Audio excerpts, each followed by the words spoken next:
மனம் என்கின்ற ஞான தாமரையில் எப்போதும் மனம் வீசிக் கொண்டிருப்பவருமாகிய குருநாதர் பகவான் சத்யசாய் பாபா அவர்களினுடைய பாதங்களுக்கு என்னுடைய வணக்கங்கள். அனந்தா என்கின்ற இந்த திரைப்படத்தினுடைய மரியாதைக்கும் அன்புக்கும் உரிய தயாரிப்பாளர் அவர்களே, அன்பும் அறிவும் வாய்ந்த அன்பு சகோதரர் சுரேஷ் கிருஷ்ணா அவர்களே, இந்த திரைப்படத்தினுடைய பாடல்களால் தேனை போன்ற தன்னுடைய இசையால் நம்மை ஒரு ஆன்மீக பக்தி அனுபவத்தில் செலுத்த இருக்கின்ற மரியாதைக்குரிய தேவாசர் அவர்களே, முன்வரிசையில் அமர்ந்திருக்கின்ற அன்புக்கும் பிரியத்துக்கும் உரிய திரைத்துறை சார்ந்த அன்பர்களே, எங்கள் இலக்கியத்துறை சார்ந்த அன்பு நண்பர்கள் இசைக்கவி ரமணன் அவர்களே, மரபின் மைந்தன் அவர்களே, அரங்கத்திலே இருக்கின்ற ஏனைய பெரியோர்களே, எல்லாருக்கும் என்னுடைய மிக பணிவான வணக்கங்கள். இந்த கூட்டத்திலே நீங்க எல்லாரும் கொஞ்சம் ஒரு ரிஜிடா இருந்து கம்மியா கை தட்டுற மாதிரி எனக்கு தோணுது. அப்படிலாம் வேணாம், சந்தோஷமா இருக்கலாம். ஒரு ஆன்மீக அனுபவம் அப்படின்றதுனாலேயே நம்ம ரொம்ப நம்மளை சுருக்கிட்டு அப்படியே கெடுபிடியிலலாம் இருக்கிற மாதிரி இந்த படமும் இருக்காது. இந்த திரைப்படமே ஒரு ஆனந்தமான அனுபவமாகத்தான் இருக்க போகிறது. அதனால கொஞ்சம் எல்லாரும் இலகுவா இருந்து நல்லா கை தட்டலான்னு நான் நினைக்கின்றேன். அப்படி சொன்னப்புறமா கூட இவ்வளவு அமைதியா இருந்தா எனக்கு சொன்ன.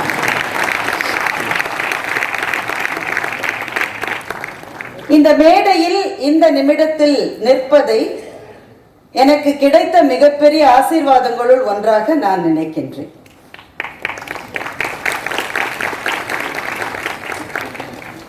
அன்பு சகோதரர் பா விஜய் வந்திருக்கிறார். இந்த படத்துக்கான பாடல்கள் வசனம் ரெண்டுமே அவரால் தான் எழுதப்பட்டிருக்கிறது.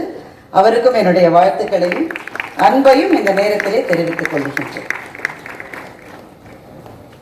எனக்கு ஒரு 10 நிமிஷம் தான் கொடுத்துருக்காங்க. பெல் அடிக்கிறதுக்கு எங்க நடுவரும் இங்க இல்லைன்றதுனால நானே நேரத்தை பார்த்து சீக்கிரம் என்னுடைய பேச்சை நிறைவு செய்ய வேண்டும். 2-3 விஷயங்களை இந்த மேடையில் சொல்ல வேண்டும் என்று நான் நினைக்கின்றேன். எனக்கு ரொம்ப ஒரு 10 வயசு அந்த மாதிரி இருக்கிற போது என்னுடைய அப்பா ஓய்வு பெற்ற தலைமை ஆசிரியர் திரு கிருஷ்ணன் அவர்கள் பகவான் பாபாவினுடைய டிவோட்டியாக தன்னை மாற்றிக்கொண்டார். அதற்கு பிறகு எங்கள் குடும்பத்திலே நாங்கள் புட்டபர்த்திக்கு போய் பகவானை ஒரு தூரத்தில் இருந்து தரிசித்து அந்த அனுபவங்கள் எல்லாம் எங்களுக்கு இருந்தது. நானா ஒரு சின்ன குழந்தைன்றதுனால ஒரு பெரிய ஸ்பிரிச்சுவல் எக்ஸ்பீரியன்ஸ்ன்ற மாதிரி அப்ப எதுவும் எனக்கு ஏற்படவில்லை. ஆனா அதற்கு சில காலம் கழித்து எங்களுடைய குடும்ப நண்பர் ஒருத்தர் இருந்தார். அவர் பேர் தாமஸ் ராஜன். அவர் இப்ப இல்லை. அவர் பேர்லயே உங்களுக்கு தெரிஞ்சிருக்கும், கிறிஸ்டியன் ஃபெய்த்தை சேர்ந்தவர். அவர் ரொம்ப ஆழமான ஸ்பிரிச்சுவல் பர்சன்லாம் கிடையாது. அவருக்கு பகவான் பாபாவிடமிருந்து ஒரு அழைப்பு வந்தது. என்ன காரணம்னா அவர் ஒரு ஆர்கிடெக்ட். அவர் எங்க வீட்டுக்கு எங்க அப்பா கிட்ட கேட்டாரு, என்ன போய் எதுக்கு கூப்பிடுறாருன்னு தெரியலையே, எனக்கும் அவருக்கும் எந்த விதமான தொடர்பும் இல்லையே. எங்க அப்பா சொன்னார், அவர் கூப்பிட்டா அதுல உன்னுடைய வாழ்க்கையில ஏதோ ஒண்ணு மாற போகுதுன்னு நான் நினைக்கிறேன், போயிட்டு வான்னு எங்க அப்பா சொன்னார். தாமஸ் ராஜன் போய் அவரை சந்தித்து விட்டு வந்தார். சந்திப்பினுடைய நோக்கம் என்னவென்றால், இன்றைக்கு புட்டபர்த்தியில் இருக்கிற மல்டி ஸ்பெஷாலிட்டி ஹாஸ்பிட்டல் அப்போது உருவாகவில்லை.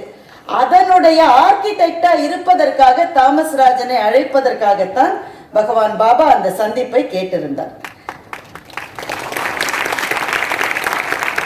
இந்த சந்திப்பு முடிஞ்சு தாமஸ் ராஜன் எங்க வீட்டுக்கு அந்த சந்திப்பை பற்றி எங்க அப்பா ஆசையா காத்துட்டு இருக்காரு. என்னப்பா பக்கத்துல இருந்து பாத்தியா, எப்படி இருந்ததுன்னு. அதற்கு அவர் சொன்ன பதில் இத்தனை ஆண்டுகள் கழித்து இன்னும் என் காதிலே இருக்கிறது. அவர் என்ன பேசினாரு, என்ன சொன்னாரு, எதுவும் எனக்கு தெரியல அங்கிள். என் கண்ணுல இருந்து தண்ணி கொட்டிக்கிட்டே இருந்தது. அது ஒரு அனுபவம் தான் எனக்கு ஞாபகம் இருக்கு. எங்க அப்பா சொன்னாரு, கடவுளை சந்திக்கிற போது சில சமயம் அப்படிப்பட்ட அனுபவங்கள் நமக்கு வரும் என்று எங்க அப்பா சொன்னார். இதற்கு பிறகுதான் அந்த அனுபவத்திலே இருக்கக்கூடிய ஆன்மீக அதிர்வுகளை பற்றி நான் தெரிந்து கொள்ள ஆரம்பித்தேன். ரொம்ப சுருக்கமா சொல்லணும்னா 3 விஷயங்கள். பாபாவை பாபாவினுடைய டிவோட்டிஸா உலகம் முழுவதும் இருக்கிற எத்தனையோ லட்சக்கணக்கான பேர் ஒருவேளை சத்யசாய் பாபாவை பற்றி அவ்வளவாக தெரியாமல் இருக்கிற மற்றவர்கள். இந்த திரைப்படம் எல்லாருக்கும் ஆனது. தெரிந்தவர்களுக்கு இது ஒரு அஷூரன்ஸ், தெரியாதவர்களுக்கு இது ஒரு அறிமுகம். எதற்கான அறிமுகம் என்றால், பாபா அவர்களுடைய வாழ்க்கையில 3 விஷயங்களை நாம பார்க்கணும். இந்த 3ஐயும் சொல்லிட்டா என்னுடைய நேரம் சரியா இருக்கும்னு நினைக்கிறேன். ஒன்று, எல்லாரும் கேள்விப்பட்டிருக்கக்கூடிய அவர் செய்த அந்த லீலா வினோதங்கள், அற்புத செயல்கள், அது மாதிரி எல்லாருமே கேள்விப்பட்டிருப்போம். நிறைய புத்தகங்கள் இருக்கிறது. இந்த திரைப்படத்தினுடைய மைய கருத்து கூட அப்படிப்பட்ட 5 அனுபவங்களினுடைய கோர்வையாகவும் தொகுப்பாகவும் இந்த படம் பயணம் செய்ய போகிறது. அதை நீங்க இன்விடேஷன்லயே பார்த்திருக்கலாம். அனந்தா என்கின்ற இந்த படம் அப்படிப்பட்ட 5 அனுபவங்களினுடைய தொகுப்பு.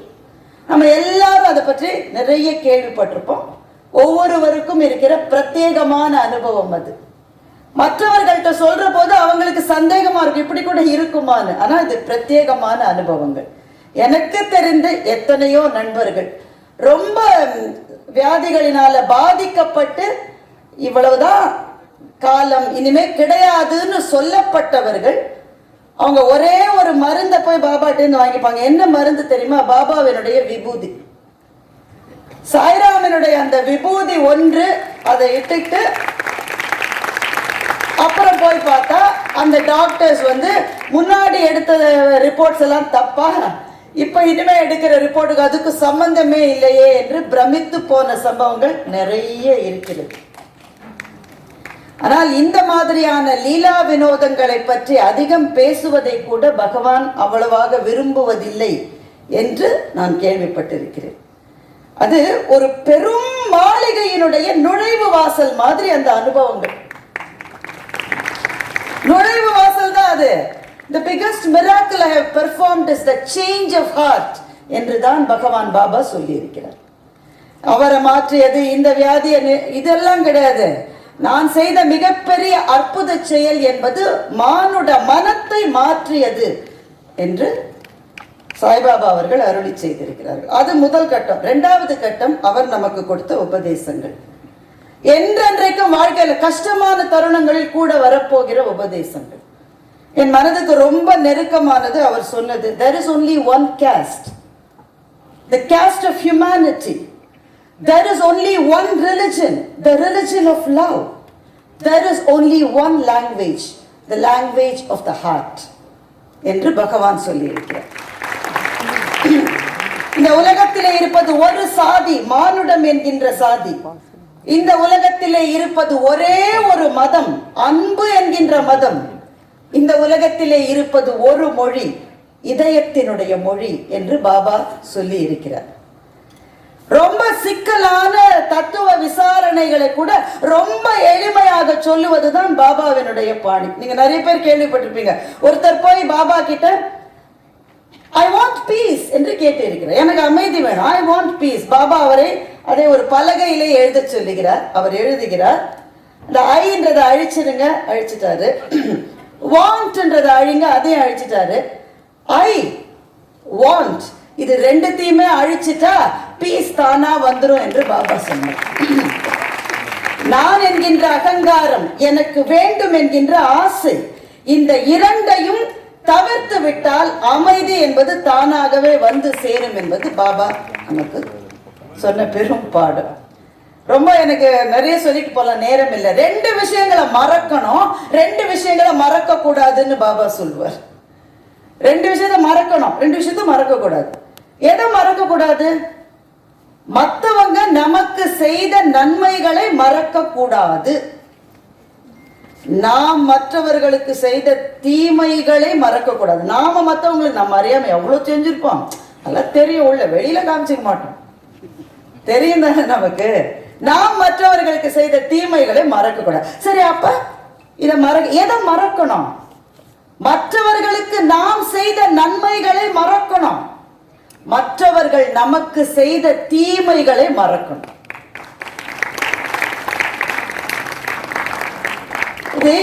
இது பாபாவினுடைய இந்த அறிவுரைகள் சமுதாயத்துக்கு ஏதாவது பலன் கொடுத்து அந்த கேள்வி வரும் தானே.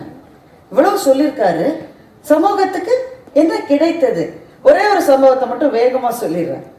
ஒரு காலத்துல ஒரு ஏர்லைன் இருந்தது, இப்ப அந்த ஏர்லைன் இல்லை.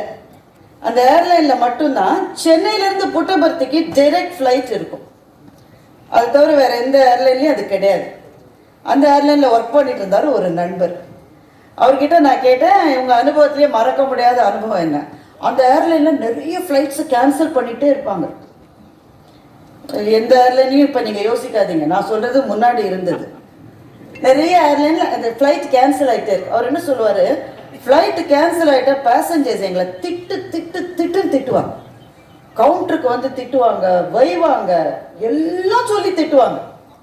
புட்டபர்த்தி ஃபிளைட் கேன்சல் ஆனா மட்டும் உள்ள இருக்கிற அத்தனை பேரும் இன்னைக்கு நாங்க வர்றதுக்கு பாபாவினுடைய அனுகிரகம் இல்லை, எப்ப அனுகிரகம் இருக்கோ வரோம் சாயிரான்னு சொல்லிட்டு போயிடுவாங்க என்று சொன்னார். அவன் சண்டை போடாமலே இருக்க முடியுமா, கத்தாமலே இருக்க முடியுமா என்றால் பாபாவினுடைய ஒரு அருளுரை உதவும் என்று நினைக்கின்றேன்.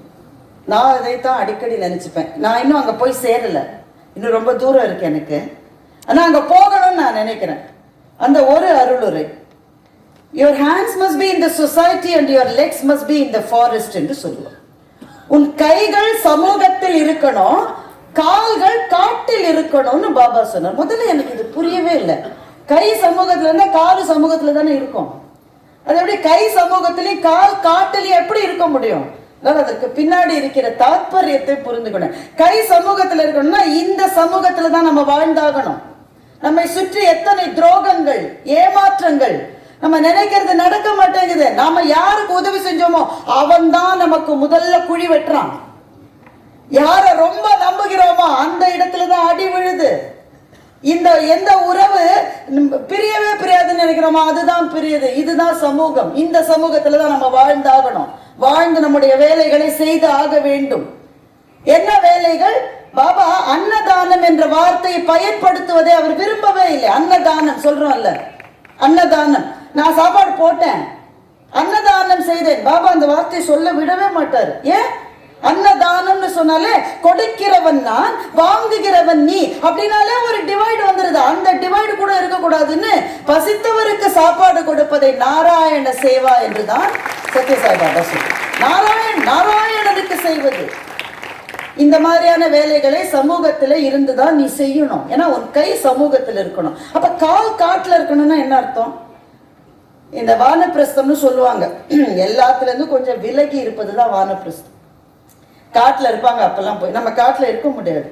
சமூகத்தில இருந்து கொண்டே காட்டில இருப்பது போல விலகி இருக்கணும். இதுதான் பாபா சொன்னது. எப்படி அப்படி விலகி இருக்க முடியும்? பாபா ஒரு முறை ஜனகரினுடைய கதையை சொன்னார். அதை நேரே கேட்கிற வாய்ப்பு எனக்கு கிடைத்தது. ஜனகர் வந்து மன்னர், உங்களுக்கு எல்லாம் தெரியும். சுகபிரம்மரிடம் ஜனகர் பாடம் கற்றுக்கொண்டிருந்தார். அவருக்கு ரொம்ப ஸ்பெஷல் ஸ்டேட்டஸ் கொடுக்கிறாரு சுகர்னு மற்ற மாணவர்களுக்கெல்லாம் கொஞ்சம் வருத்தம். அதனால சுகர் என்ன பண்ணாரா, ஒரு நாள் ஒரு சின்ன டிராமா செட்டப் பண்ணாரு. அடுத்த நாள் பாடம் நடக்கிற போது ஒரு ஓடி வந்து மிதிலை தீப்பற்றி எரிகிறதுன்னு சொன்னார். மிதிலையில யாருக்கெல்லாம் வீடு இருந்தோ அவெல்லாம் ஓடி போயிட்டான். அப்புறமா ஜனகர் கேட்டார், நெருப்பை அணைப்பதற்கு எல்லாரும் முயற்சி எடுக்கிறாங்க. எல்லாரும் முயற்சி எடுக்கிறாங்க. ஆனா அரண்மனை தான் முழுக்க எரிஞ்சு போச்சு. முழுக்க எரிஞ்சு போச்சா? எதுவுமே இல்லை, ஃபுல்லா எரிஞ்சு போச்சு. ஜனகர் சொன்னாராம், சரி பாடத்தை தொடரலாம். மற்ற மாணவர்கள், என்னங்க இது, உங்க அரண்மனையே எரிஞ்சு போச்சுன்றீங்க, நீங்க பாடத்தை தொடரலாம். மக்களை காப்பாற்ற வேண்டிய வேலை நடக்கிறது. என்னுடைய அரண்மனையில் இனிமே காப்பாற்றுவதற்கு எதுவும் இல்லை. அங்கே போய் அழுவதை விட நான் இங்கே பாடம் கற்பது தானே எனக்கு இருக்கிற அடுத்த பணின்னு ஜனகர் சொன்னார். பாபா இந்த கதையை சொல்லிவிட்டு சொன்னார், இப்படிப்பட்ட மனநிலை இருக்கிறவன் தான் சமூகத்தில் சேவை செய்ய முடியும் என்று பாபா சொன்னார். அது வர்றது கஷ்டம், ஆனா வர்றதுக்கான பாதை என்பது சத்யசாய் பாபா நமக்கு அமைத்து கொடுத்த ஒரு பாதை என்று நான் நம்புகின்றேன். இன்னைக்கு எல்லாத்தையும் விட ஒரு விஷயத்துக்கு சாய்ராமனுடைய பாதை நமக்கு தேவை. சமூகத்தில் வன்முறை பெருகி இருக்கிறது. நான் சொல்ற வன்முறை கத்தியால குத்துறது, துப்பா, அந்த வன்முறையை பற்றி அப்புறம் பேசலாம். வார்த்தைகளில் வன்முறை பெருகி இருக்கிறது. நீங்க எந்த சோசியல் மீடியா எடுத்துக்கங்க, எந்த கூட்டத்தை எடுத்துக்கங்க, எதை எடுத்துக்கங்க, என்ன சொற்கள் வருகிறது, எல்லா சொற்களும். அதான் ஒரு நிகழ்ச்சி இருந்தா கீழே கமெண்ட் போடுறதுல இருக்கிற சொற்களை படிக்க முடியுமா நம்மால? சொற்களில் வன்முறை, வார்த்தையில் வன்முறை. ஆனா என்றைக்கு சாய்ராமனுடைய பாதங்களில் சரணடைந்து அந்த பாதையில் காலடி வைத்து விட்டார்களோ மனதில் மென்மை வருகிறது. அதற்கு முன்னால் வார்த்தைகளில் இனிமை வருகின்றது. இனிய உளவாக இன்னாத கூறல் கனி இருப்ப காய் கவர்ந்தற்று என்று வள்ளுவன் சொன்னானே, அதுதான் இந்த மண்ணின் வேதம். இனிய சொற்களை பேச வேண்டும். அந்த பயிற்சி நம் குழந்தைகளுக்கு வர வேண்டும் என்று சொன்னால் அவர்களுக்கு பாலசேவிக்காக நீங்கள் அழைத்து போய் பயிற்சி கொடுக்கலாம், எல்லா பயிற்சியும் கொடுக்கலாம். ஆனா அந்த அறிமுகமே இல்லாதவர்களுக்கு ஒரு வாயிலை திறக்கிற பணியைத்தான் இந்த அருமைக்குரிய தயாரிப்பாளரும் திரு சுரேஷ் கிருஷ்ணா அவர்களும் செய்திருக்கிறார்கள். இப்படி கூட ஒரு பாதை இருக்கிறது என்று நம்முடைய அடுத்த தலைமுறைக்கு செய்கிற பெரும் பணியை அவர் செய்திருக்கின்றார். சுரேஷ் கிருஷ்ணாவை பற்றி நினைக்கிற போது அண்ணாமலையும் பாட்ஷாவும் நம்முடைய ஞாபகத்துக்கு வரும். பாபா என்கிற படத்தை அவர் எடுத்தார். அன்றைக்கே அவருக்கு சிக்னல் வந்துருச்சு, இந்த படத்தை அவர் எடுக்கணும் பின்னாடின்னு சொல்லி. அப்படிப்பட்ட அதிரடி சரவடி படங்களை எடுத்த ஒரு இயக்குனர் இந்த படத்தை ஒரு ஆன்மீக அதிர்வலையை ஏற்படுத்துகிற படமாக எடுத்திருக்கின்றார். இதற்கு தேனிசை தென்றல் தேவா ஐயா அவர்களினுடைய அற்புதமான அந்த இசை, மனத்தை உருக்குகின்ற அந்த ஆன்மீக இசை, மிகச்சிறந்த வசனத்தை எழுதியிருக்கிற சகோதரர் பா விஜயனுடைய பாடல்களும் வசனமும், இது எல்லாமே இந்த படத்துக்கு அணி செய்யும். இந்த படத்திலே நிறைய பேர் பங்களிப்பு செய்திருக்கிறார்கள். அவர்கள் எல்லாருக்கும் இது ஒரு ஆன்மீக அனுபவமாக இருக்கும். ஆனால் இது ஒரு டாக்குமெண்ட்ரிலாம் கிடையாதுங்க, கமர்ஷியல் படம் தான். அதே துடிப்போடு கிளைமேக்ஸில் இருக்கிற சஸ்பென்ஸோடு தான் இந்த படத்தை நாம் பார்க்க போகின்றோம். ஒரு படத்தினுடைய ஆடியோ லான்ச் என்பது பல சமயங்களில் பலவிதமான அதிர்வலைகளை ஏற்படுத்துகிறது. ஆனால் நம்முடைய சமூகத்தில் அன்பையும் அமைதியையும் சொன்ன பகவான் பாபாவினுடைய ஆன்மீக அதிர்வலைகளை எழுப்புகிற ஒரு நிகழ்ச்சியாக இந்த நிகழ்ச்சி இருப்பது என் நெஞ்சத்துக்கு மிகவும் நெருக்கமாகவும் நெகிழ்வாகவும் இருக்கின்றது. இந்த படம் வெற்றி பெறவும் இதனுடைய பாடல்கள் நம் நெஞ்சத்திலே தங்கி தங்கி வன் சொற்களை கேட்டு கேட்டு கேட்டு அதுக்கே நார்மலைஸ் ஆயிட்டோம். கடுமையான சொற்கள், தீய சொற்களை கேட்டால் கூட இதுதான் இது இந்த மாதிரி தானே எல்லாரும் பேசுறாங்கன்னு அதை ஏற்றுக்கொள்ளுகிற ஒரு மனநிலைக்கு நாம வந்து விட்டோம். இந்த மனநிலையிலிருந்து மாறி சொற்களில் இனிமை, நெஞ்சத்திலே பணிவு, நம்முடைய வாழ்க்கையே மற்றவர்களுக்கு சேவை செய்வதற்காக கடவுள் கொடுத்த ஒரு வாய்ப்பு என்று பாபா சொன்ன அந்த ஒரு விஷயம் நம் நெஞ்சத்துக்குள்ளே வருவதற்கு இந்த படம் உதவி செய்யும் என்று நான் நெஞ்சார நம்புகின்றேன். இந்த வாய்ப்பை எனக்கு கொடுத்த அத்தனை பேருக்கும் நன்றி சொல்லி இந்த படம் பிரம்மாண்டமான வெற்றிகளை எய்துவதற்காக சாய்ராமனுடைய அருளையும் இந்த மேடையிலேயே இறைஞ்சி விடைபெறுகிறேன். நன்றி, வணக்கம்.